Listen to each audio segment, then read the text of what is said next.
Queridos, graça e paz, estamos aqui de novo e agora, para dar continuidade ao nosso vídeo sobre soteriologia, nós vamos falar um pouquinho sobre a morte, os efeitos dela e também sobre a bênção ou as bênçãos da salvação, né? As questões que nós recebemos por meio desta obra tão gloriosa que é a obra de Deus nos salvar no Calvário.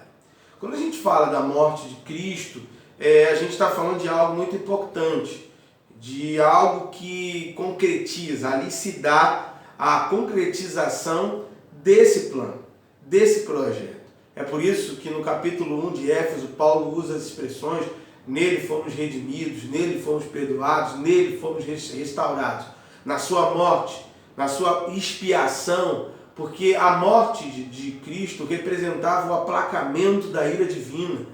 Era de fato aquilo que diz o escritor aos Hebreus, que sem derramamento de sangue não haveria perdão de pecados. E aí Cristo se entrega na cruz do Calvário e paga a nossa dívida. Paga, como disse o profeta Isaías, e Paulo vai dizer isso também, ele se entrega como ovelha muda ao matadouro, fazendo assim a sua obra e cumprindo assim o seu propósito. Quando a gente fala de morte, a gente lembra da questão da substituição. Por que substituição? Porque era nosso pecado. De fato, o escritor aos Hebreus, no capítulo 4, verso 15, vai dizer que ele não tinha pecado algum sem pecado, mas ele se fez pecado por nós. Ele carregou os nossos pecados. Ele trouxe sobre si. Então, quando nós falamos de morte, realmente nós falamos de substituição. É o ato de se colocar no nosso lugar. Foi o que de fato Cristo fez. Tomou sobre si as nossas dores, os nossos pecados. Ele se fez maldito por nós. Uma outra questão acerca da morte importante de nós tratarmos também é a questão da redenção. Nós fomos redimidos por meio da morte de Cristo. A morte de Jesus teve esse objetivo de nos redimir da nossa culpa, nos redimir do nosso pecado, nos redimir das nossas transgressões, nos redimir da nossa iniquidade. Então, pensar na morte de Cristo também é pensar na redenção. Além de pensar naquilo que nós já falamos aqui um pouquinho, em reconciliação. A morte é o início. A morte, melhor dizendo, é Deus fazendo as pazes com o homem.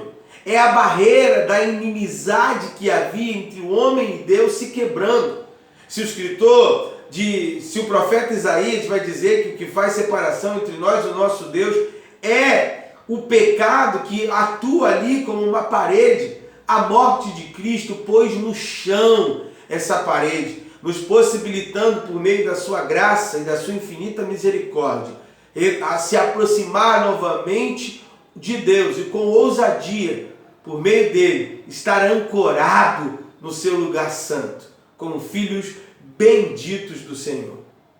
Desse fato, nós também podemos olhar a morte de uma maneira propiciatória.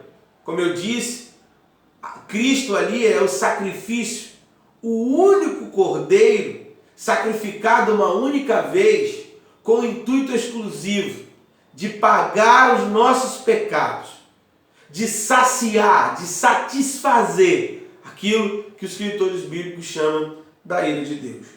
Essa mesma salvação, esse mesmo ato, ou essa mesma ação de Deus, ela tem alguns, que eu posso dizer assim, algumas obras reais. Na salvação em Cristo, nós fomos regenerados, que é aquilo que a Bíblia vai falar lá em João, no capítulo 3, sobre o novo nascimento. Nós nascemos de novo.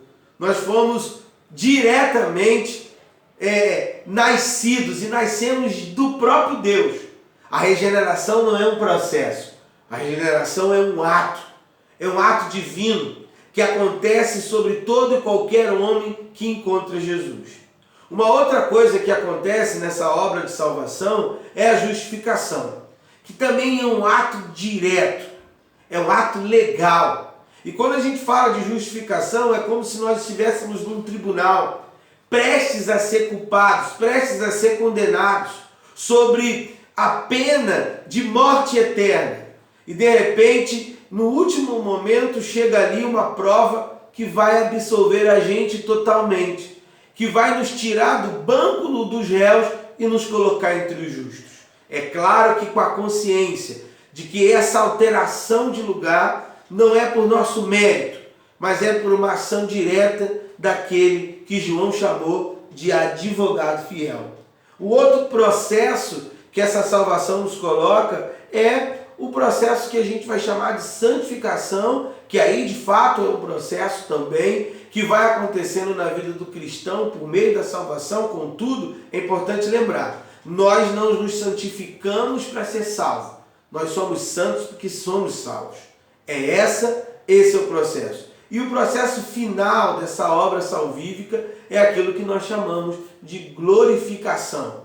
E aí é o ato final, é quando nós receberemos então o corpo glorificado e estaremos plenamente com o nosso Deus, gozando da vida eterna e da sua presença.